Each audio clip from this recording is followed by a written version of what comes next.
Bonjour à tous et bienvenue. Je suis ravie de vous accueillir ce matin. Bienvenue à ce premier carrefour de l'agrivoltaïsme organisé par Enerplan, syndicat des professionnels de l'énergie solaire.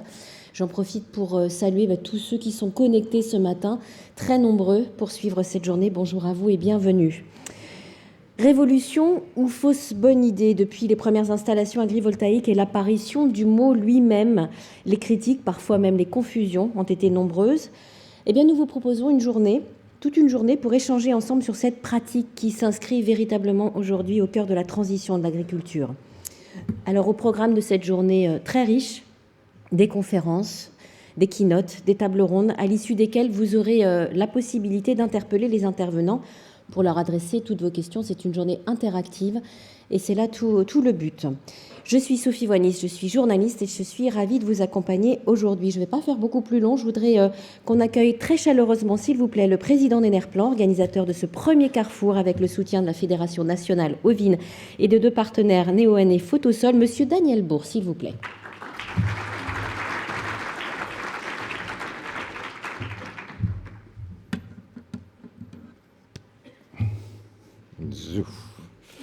Bien, bonjour à vous tous. C'est vrai que pour nous, c'est un très bon démarrage. D'abord, quand je vois que vous êtes nombreux en présentiel, mais sachez aussi que vous êtes très nombreux à nous suivre à distance, en visio, et que ça montre simplement que le sujet touche beaucoup de personnes, et c'est exactement ce que nous voulions. Alors, c'est un événement qui effectivement a été fait par Enerplan, mais, et j'insiste beaucoup, avec le support, et plus que le support, l'échange avec la FNO. Pour nous, s'il n'y avait pas eu la FNO, je pense que l'événement n'aurait pas pu avoir lieu. Et avec aussi le soutien du France Agricole, c'est-à-dire que clairement, dès le début, c'est un événement qu'on voulait très équilibré entre le monde de l'agriculture, les agriculteurs, et de l'autre côté, les professionnels du photovoltaïque. La relation entre le photovoltaïque et l'agriculture, elle est vieille. Hein. Dès le démarrage, d'ailleurs, il y a eu cet échange qui s'est fait au début surtout sur les bâtiments agricoles. Je me souviens que au démarrage, plus de 50% se faisait sur des terrains agricoles ou sur ces bâtiments agricoles. Ceci étant, on était dans un cadre qui n'était pas forcément bien reconnu, puis au fur et à mesure du développement du photovoltaïque, la relation avec l'agriculture et le monde agricole s'est un peu distendue. Et assez vite, nous, en tant que syndicat, nous avons milité quand même pour dire oui, mais si on se développe tout de même très souvent dans le monde rural, on touche forcément un peu au monde agricole, faisons quelque chose qui puisse profiter aux deux, c'est-à-dire qui permette et le développement de l'agriculture et le développement du photovoltaïque. L'idée a été longue à percoler un peu partout, à ce que ça devienne acceptable.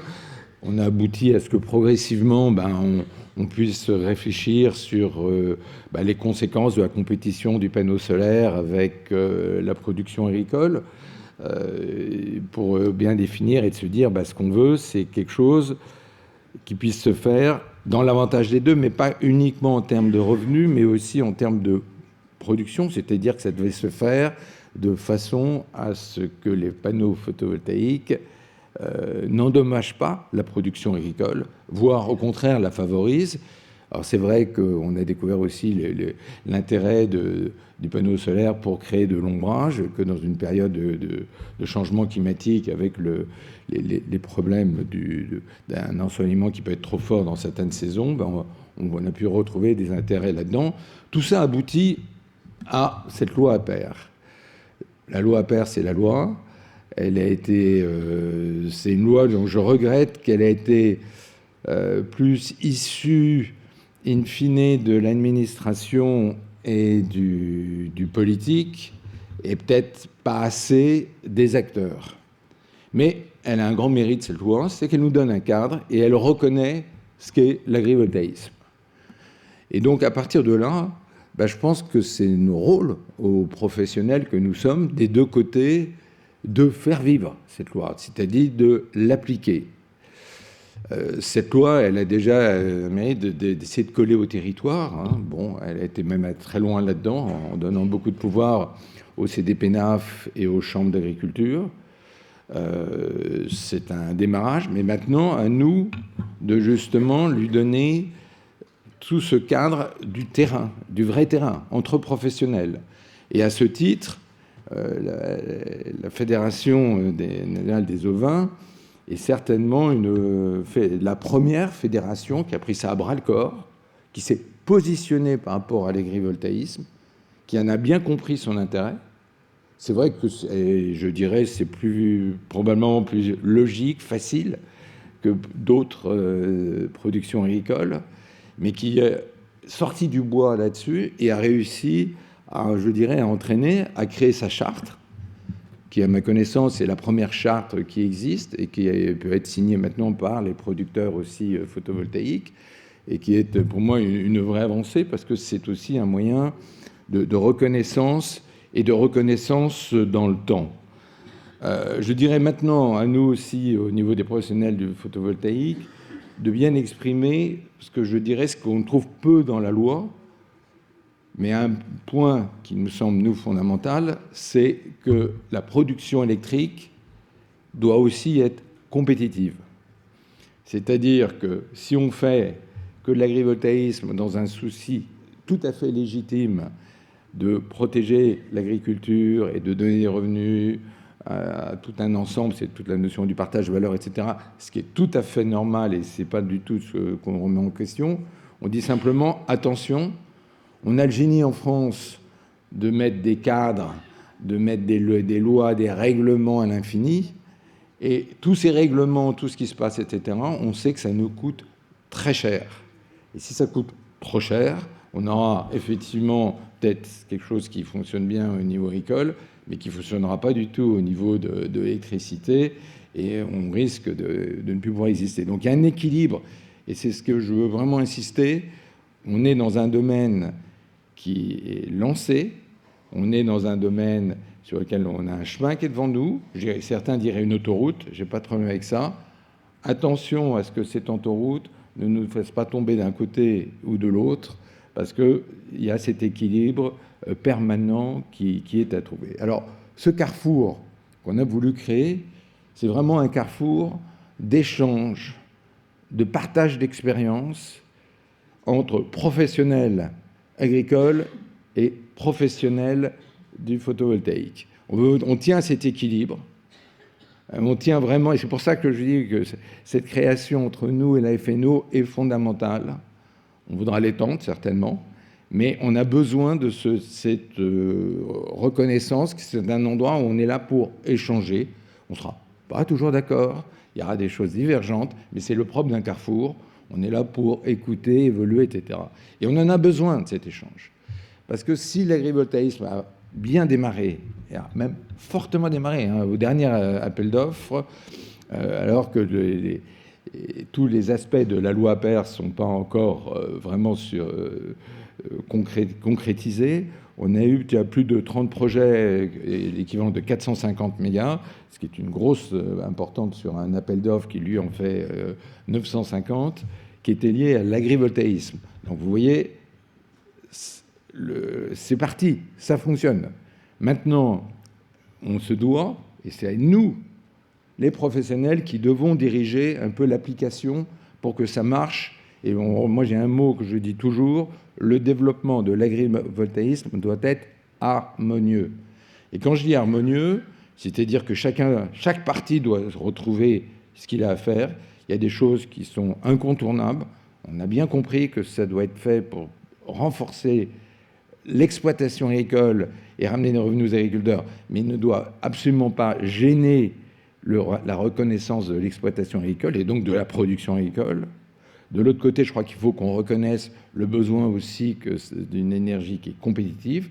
Pour le reste, c'est à nous de le faire évoluer intelligemment sachant qu'on sait qu'on n'est pas dans un monde de bisounours avec des gens qui sont ravis à côté. On sait qu'il y a des gens qui ne sont pas forcément d'accord, donc à nous de travailler, de convaincre effectivement que c'est un bien pour les deux côtés et que c'est à nous de le faire dans le temps. C'est pour ça que ce carrefour, nous voulons vraiment l'inscrire dans le temps, parce que ce carrefour doit permettre aussi de suivre régulièrement l'agrivoltaïsme. Et s'il y a des abus et s'il y a des choses qui ne marchent pas, c'est peut-être le lieu où ça doit s'exprimer pour toujours le corriger et le mettre et l'inscrire définitivement dans le temps. Donc, j'y crois beaucoup. Je pense que c'est notre rôle à tous de nous exprimer, de communiquer. C'est un lieu qu'on veut de liberté. On peut être pour, on peut être contre, mais on doit faire avancer les choses pour s'assurer que ça marche dans le temps. Voilà, moi, ce que je voulais vous dire tout de suite. Maintenant, ce carrefour, c'est le vôtre aussi, et je compte sur vous pour vous exprimer au fur et à mesure des interventions des uns et des autres. Et puis, je vais laisser la place maintenant à ma collègue de la FNO.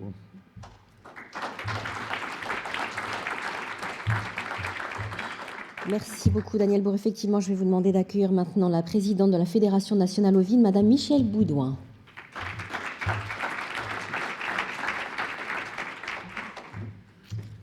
Bonjour à tous en présentiel et puis bonjour à toute la France entière, puisque j'ai pu comprendre qu'il y avait beaucoup de connexions.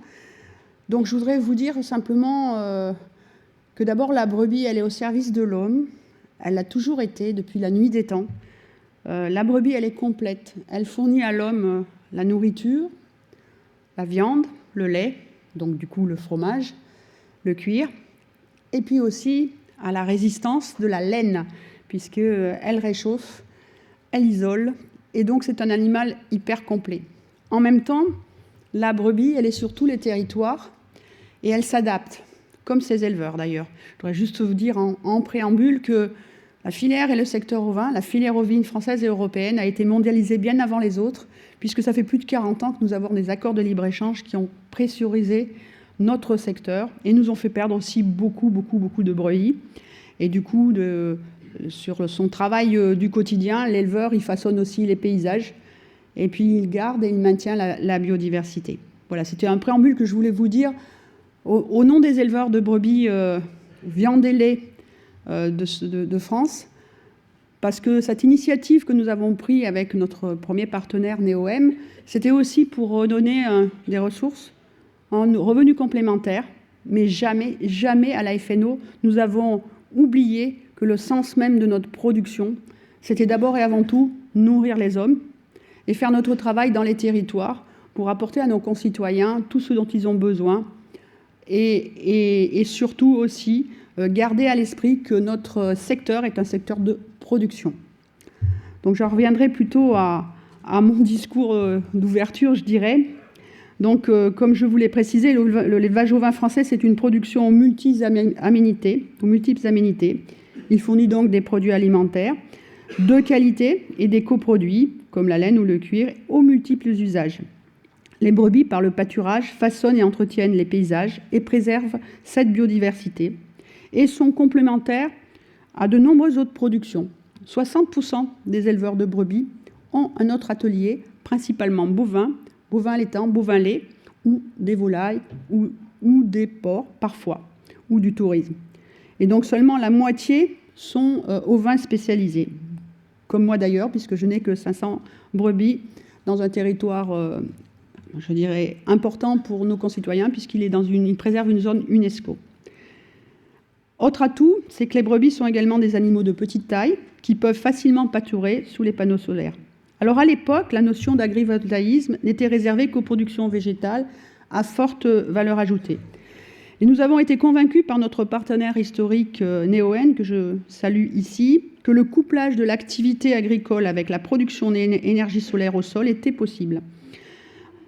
Cela représente une réelle opportunité, une diversification pour notre production, notamment pour le revenu, puisque, je vous le signale, c'est vrai que nous avons un revenu les plus bas de l'agriculture française, et c'est pour nous une opportunité de produire donc de l'énergie. Mais toujours avec un travail collaboratif dès 2018 pour définir un cadre vertueux d'expérimentation de projets, couplant donc l'élevage ovin et la production d'énergie solaire. Dimensionnement des projets, conception des centrales, contractualisation, répartition de la valeur, suivi et l'acquisition de références.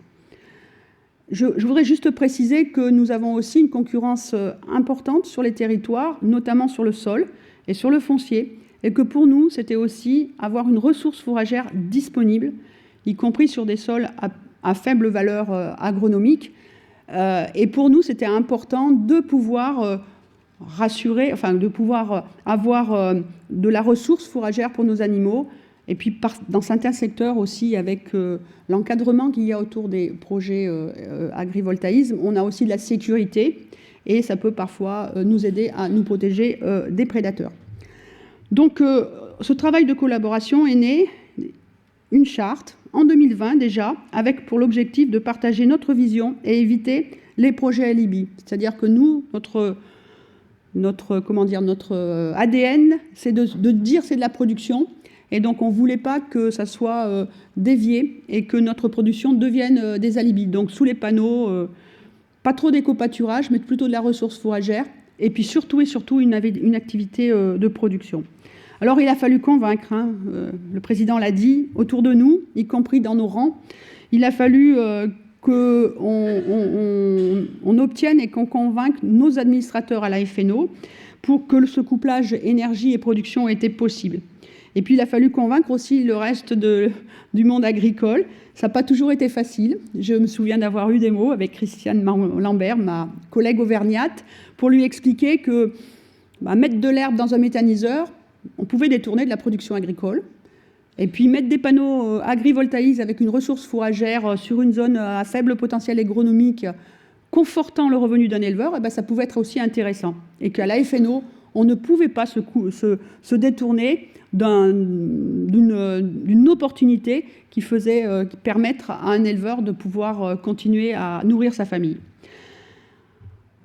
Alors, nous avons donc aussi dû affronter l'administration et puis aussi certains développeurs solaires, puisque nous, ce qu'on voulait, c'était d'avoir vraiment des projets vertueux.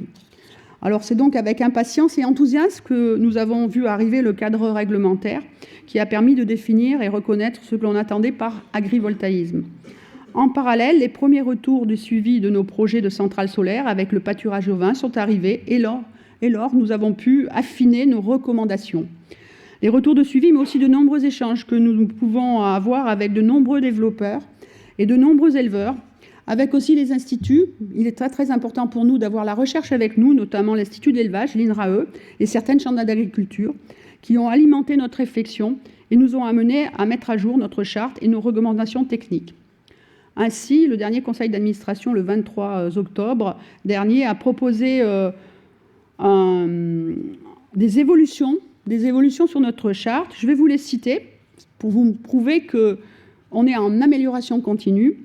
Alors, la suppression de la possibilité de descendre à 1,2 mètre de la hauteur minimale des panneaux en cas d'impossibilité technique, afin d'assurer une hauteur minimale de ces panneaux au point le plus bas de 1,50 m, cette hauteur d'homme étant idéale pour la surveillance des troupeaux et la gestion des surfaces. La disposition des panneaux en format paysage, afin d'assurer une meilleure répartition de l'écoulement de l'eau de pluie sous les panneaux, car les retours de suivi que nous avions eus montraient une mauvaise répartition de l'eau sous les panneaux en mode portrait, conduisant à l'assèchement des sols, impactant directement la pousse de l'herbe. Nous avons conscience que ce point engendre un surcoût pour les développeurs, mais la priorité doit être donnée à l'activité agricole, à la production d'herbe sous les panneaux. Les installations sont faites pour 40 ans et il est préférable d'investir aujourd'hui pour éviter le démantèlement de demain. L'impossibilité de limiter les projets agrivoltaïques ovins à la seule fauche des surfaces. En fait, l'utilisation de la biomasse disponible doit être faite principalement par le pâturage des brebis. Et les retours de suivi de projets en fonctionnement confirment ce que l'on pensait. La gestion du pâturage doit être la clé de voûte du développement des projets. Un accompagnement des éleveurs pour faire évoluer leurs pratiques dans ce sens est primordial. La nécessité que le projet soit construit avec l'éleveur, futur exploitant des terres, notamment dans le cas de projets portés par les exploitants amenés à transmettre dans les 5 ans à venir. Nous avons plus de 50% des éleveurs de moutons qui vont cesser leur activité dans les 5 ans à venir, ce qui peut être un potentiel énorme aussi de démantèlement des troupeaux ovines. C'est pour ça aussi que nous allons sur tous les projets porteurs de manière à garantir aux jeunes générations d'éleveurs de moutons des revenus. Le recours au bail rural avec des clauses spécifiques permettant la coactivité entre la production agricole et la production d'électricité et précisant les modalités de cette coactivité dès que la réglementation le permettra, en complément d'une juste répartition de la valeur majoritairement au profit de l'exploitant agricole. C'est l'ajout de la nécessité de la part du développeur d'accompagner l'éleveur exploitant dans l'achat des équipements spécifiques liés à l'exploitation de la centrale, cheptel, matériel, clôture, abreuvement, semis ou ressemis, et de lui offrir à minima une possibilité de prise de participation au capital de la société du projet. Intégration de la nécessité de vérifier au-delà des critères fixés par la loi l'évolution du taux de productivité du troupeau. Sur ce point, l'administration ne nous a pas entendus et nous le regrettons. Nous ne cessons de marteler, mais la production agricole en élevage ovin et la production de viande ou de lait, le pâturage est un élément central de la pérennité des projets agrivoltaïsme. Mais il n'en est pas moins la finalité. Avant cette mise à jour de cette charte, près d'une quarantaine de développeurs s'étaient engagés à respecter la charte et les recommandations techniques de l'AFNO pour développer leurs projets en élevage ovin, et je les en remercie. L'AFNO invite ces mêmes développeurs à renouveler leurs engagements au regard de l'évolution apportée et ceux qui ne seraient pas encore engagés à le faire. Pour autant, je souhaite rappeler que la signature de notre charte est un engagement moral de respecter un cadre vertueux, mais qui ne vaut pas cautionnement de tous les projets, car chaque projet est unique, de par notamment la suite de départ de l'exploitation agricole, mais aussi et surtout des réelles motivations de l'exploitant. Elle s'appuie d'autre part sur les spécificités de la production ovine et s'inscrit en complément du cadre réglementaire en place et les doctrines départementales existantes. Alors, plusieurs développeurs sont d'ores et déjà engagés à respecter nos nouveaux critères. Je pense à CVE, Électricité d'Azur, les agriculteurs solaires, NEOM, Orcan, Care France, RP Global, Sunti, Unité, Valeco et Verso Énergie. Nous les en remercions et invitons tous ceux aujourd'hui qui nous accompagnent dans cette journée à s'engager aussi, à leur tour, à respecter cette charte et nos recommandations techniques pour développer avec harmonie des projets durables d'agrivoltaïsme ovin et vertueux. Et je pense que le mot durable est important dans mes propos. Et puis je tiens à remercier Nerplan pour l'organisation de cette journée, qui est l'occasion aussi de se réunir ensemble tous les acteurs pour discuter des enjeux et des défis à venir, pour faire de l'agrivoltaïsme une réelle opportunité pour l'agriculture et l'élevage et la production d'énergie. Je vous remercie.